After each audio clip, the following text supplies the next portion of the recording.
Hello everyone. हाँ भाई, देखिए आज के सेशन में अपन आपका जो बोर्ड एग्ज़ाम लगेगा क्लास 10th का 2025-26 सेशन का, उसका पेपर को लीक करने जा रहे हैं।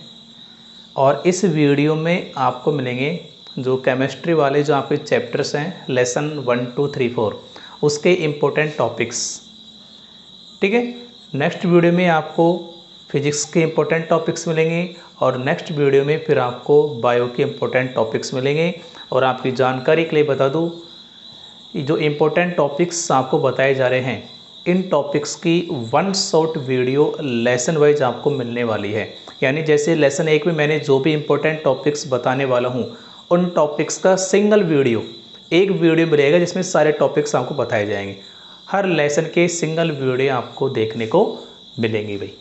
तो अपन क्या कर रहे हैं, जो क्लास 10 साइंस है,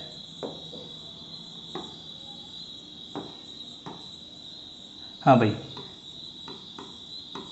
क्लास 10th साइंस, इसका जो बोर्ड एग्ज़ाम लगेगा, इसका जो बोर्ड एग्ज़ाम लगेगा कब, 2025-26 सेशन की बात कर रहा हूँ मैं, ना 26 मार्च में जो लगेगा, उसका पेपर अपन लीक कर रहे हैं।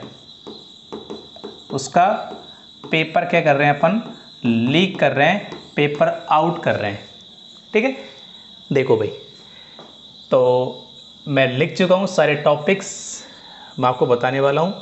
ये देखिए, class 10 science board exam 2025-26 session की बात कर रहे हैं। रसायन विज्ञान यानी केमिस्ट्री के इम्पोर्टेंट टॉपिक्स, चारों चैप्टर आपके 25 नंबर के हैं। ठीक है, चारों चैप्टर्स आपके 25 नंबर के हैं, तो उन सभी की अपन बात करेंगे। देखो, लेसन 1 रासायनिक अभिक्रियाएं एवं समीकरण, 6 नंबर का चैप्टर है आपका। इसमें कौन कौन से इंपॉर्टेंट टॉपिक्स हैं वो देख लीजिए। पहला टॉपिक, आपको रासायनिक समीकरण को संतुलित करना आना चाहिए, पहली बात।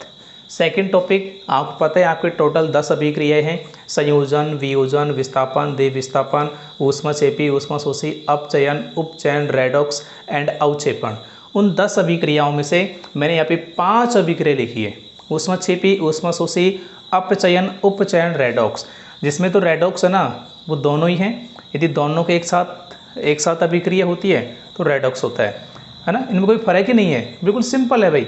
5 डेफिनेशन, ऊष्माक्षेपी, ऊष्माशोषी एक दूसरे के अपोजिट, ये एक दूसरे के अपोजिट, और ये दोनों के एक साथ पढ़ेंगे रेडॉक्स में। समीकरण को संतुलित करना, ये 5 अभिक्रिया आपको आनी चाहिए। नेक्स्ट टॉपिक, आपको उपचयन अभिक्रियाओं के प्रभाव, जिसमें संचारण और विकृत गंधिता, संचारण की परिभाषा, संचारण के एग्जाम्पल और संचारण से बचने के उपाय, विकृत गंधिता की परिभाषा और विकृत गंधिता को कम करने के उपाय। बस ये देखना आपको। लेसन 1 आपका कंप्लीट। अधिकतम यदि मैं आपको बताना चाहूँ तो आधे घंटे का मैटर है ये, आधे घंटे का बस। ठीक है, लेसन 2 अम्ल, क्षारक एवं लवण, 7 नंबर का चैप्टर है आपका। कौन कौन से टॉपिक्स हैं वो आपको देखना है। ठीक है, पहला टॉपिक आपको सूचक, इसकी परिभाषा और सूचक के एग्जाम्पल, बस। सेकंड है अम्लों व क्षारकों के रासायनिक गुणधर्म, जिसमें अभिक्रिया पढ़ी जाती है। कौन कौन सी पढ़नी है, अम्लों की धातु से अभिक्रिया, क्षारकों की धातु से अभिक्रिया, उदासीनीकरण अभिक्रिया, ये तीनों अभिक्रिया आपको आनी चाहिए। तीसरा टॉपिक, कुछ परिभाषाएं आपको देखनी है। कौन कौन सी, तनुकरण की परिभाषा देखनी है, क्लोर क्षार अभिक्रिया की परिभाषा देखनी है, और क्रिस्टलीकरण जल अणु की परिभाषा देखनी है। टॉपिक नंबर 4 पीएच स्केल, इसकी परिभाषा, पीएच स्केल की विशेषताएं और कुछ पदार्थों के पीएच मान, ये याद होना जरूरी है। टॉपिक नंबर 5 प्राकृतिक अम्ल व उनके स्रोत, जैसे इमली में कौन सा होता है, टार्ट्रिक अम्ल, ऑक्जेलिक अम्ल किस में होता है, टमाटर में, लैक्टिक अम्ल किस में होता है, दूध में, या आपको जो दही है उसमें, है ना, खट्टा दूध या दही। तो ये आपको पता होना चाहिए, यानी कौन सा अम्ल किस में पाया जाता है।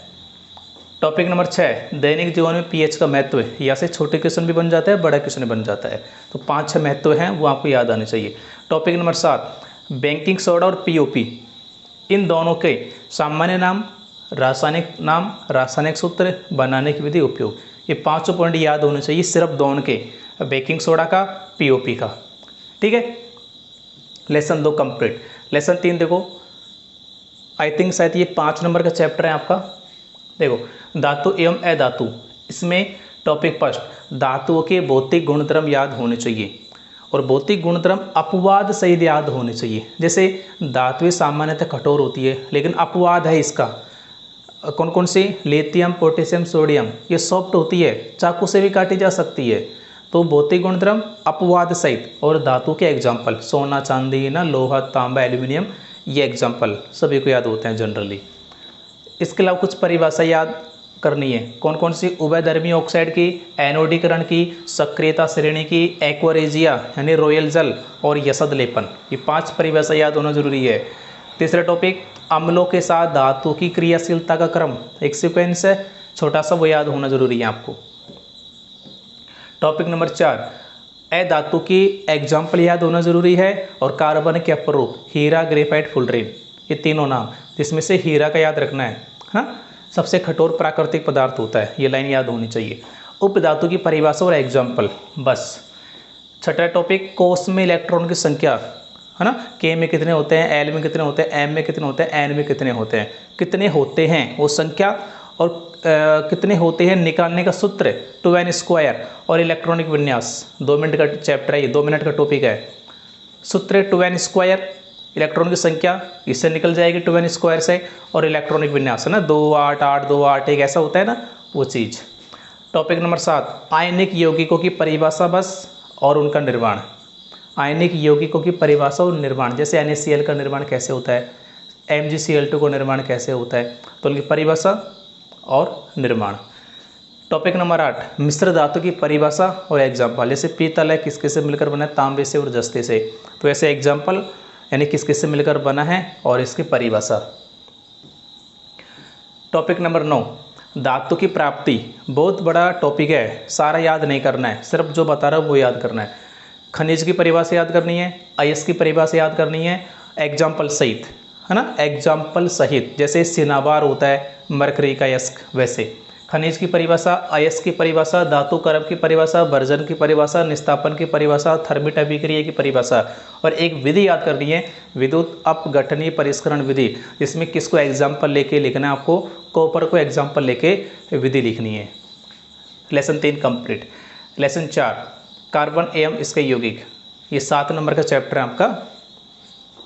देखिए, इसमें एक तो आपको सहसंयोजी बंध वाला टॉपिक क्या क्या याद करना है, परिभाषा, कोई भी 1 2 एग्जाम्पल देख लेना कैसे बनते हैं, इलेक्ट्रॉन बिंदु संरचना देख लेना, और सहसंयोजी बंधों की संख्या देख लेना। जैसे मैथेन में कितने सहसंयोजी बंध होते हैं, 4 होते हैं, तो संख्या आपको पता होनी चाहिए। परिभाषा, एग्जाम्पल, इलेक्ट्रॉन बिंदु संरचना, संयोजी बंधों की संख्या। सेकंड टॉपिक में कुछ परिभाषाएं आपको याद रखनी है, श्रृंखलन, चतुसंयोजकता, संरचनात्मक समावयन, विषम परमाणु, प्रकार्यात्मक समूह, समजातीय श्रेणी, ग्लेशियल एसिटिक अम्ल और साबुन अपमार्जक, ये परिभाषा याद करनी है आपको।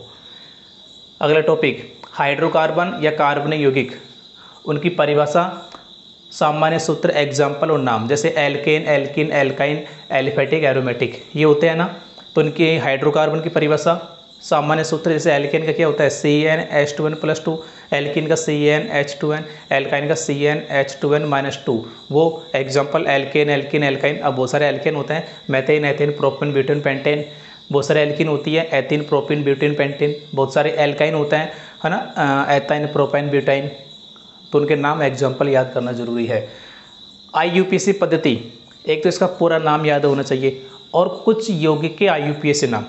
अब तो ये वाले जो टॉपिक है ना, इसमें से कभी कभी किसी ने पूछा गया है, हमेशा नहीं पूछा गया है, तो ये वाला जो टॉपिक है ना, ये वाला टॉपिक, इसका एक सेपरेट वीडियो में बना दूंगा, एक छोटा सा वीडियो, उसको देख लेना, आपका काम हो जाएगा। ठीक है, कुछ अभिक्रियाएं जैसे संकलन, प्रतिस्थापन, असंतृप्त हाइड्रोकार्बन बनाने की विधि, एस्टरीकरण, साबुनीकरण, ये अभिक्रिया, और लास्ट में साबुन की सफाई क्रिया विधि, ये बोल सकते हैं मिसेल निर्माण। ये टॉपिक आपको याद होना जरूरी है। चारों लेसन्स के इंपॉर्टेंट टॉपिक्स बता दिए हैं। अब कुछ डायग्राम हो रहे हैं, इंपॉर्टेंट डायग्राम चारों चैप्टर्स के, बोर्ड देख लेना। लेसन 1 में से 3 डायग्राम याद करने हैं, जल का वैद्युत अपघटन वाला डायग्राम, कॉपर का कॉपर ऑक्साइड में उपचयन वाला डायग्राम, सूर्य के प्रकाश में सिल्वर क्लोराइड का दूसरा रंग में बदलना व सिल्वर धातु का बनना। 3 डायग्राम हैं, पता कैसे लगेगा?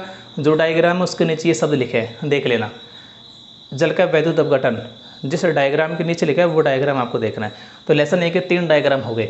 लेसन 2 के हाइड्रोजन गैस की जांच का चित्र देखना है, जल का अम्लीय विलयन की चालकता की जांच का चित्र देखना है, पीएच स्केल का डायग्राम देखना है। लेसन 3 में 3 डायग्राम है, धातुओं की ऊष्मा के प्रति सुचालकता का डायग्राम है, धातु पर भाप की क्रिया का नामांकित चित्र है, लवण के विलयन की चालकता की जांच का चित्र है। लेसन 4 में एस्टर निर्माण विधि का चित्र देखना है और मिसेल का चित्र देखना है। बस ये इंपॉर्टेंट डायग्राम्स है। तो लेसन 1, 2, 3, 4 के इंपॉर्टेंट टॉपिक्स मैंने बता दिए हैं, इंपॉर्टेंट डायग्राम मैंने बता दिए हैं। कुल मिला के यदि मैं बात करूँ तो 25 नंबर आपके पक्के हो चुके हैं। कुल मिला के आपने पेपर क्या कर दिया? आउट कर दिया। तो वीडियो को ना एक तो सभी दोस्तों तक आपको भेज देना है, शेयर कर देना है, प्यारा सा कमेंट कर देना है, वीडियो को लाइक कर देना है। और यदि आपको इसी तरह फिजिक्स के और बायो के इंपॉर्टेंट टॉपिक्स चाहिए तो कमेंट सेक्शन में लिख देना, उनका दोनों का अलग अलग वीडियो बना दिया जाएगा और फिर इन सभी टॉपिक्स की क्लासेज आपको स्टार्ट कर दी जाएगी। ठीक है भाई, तो वीडियो को अधिकतम शेयर करना है। Thank you.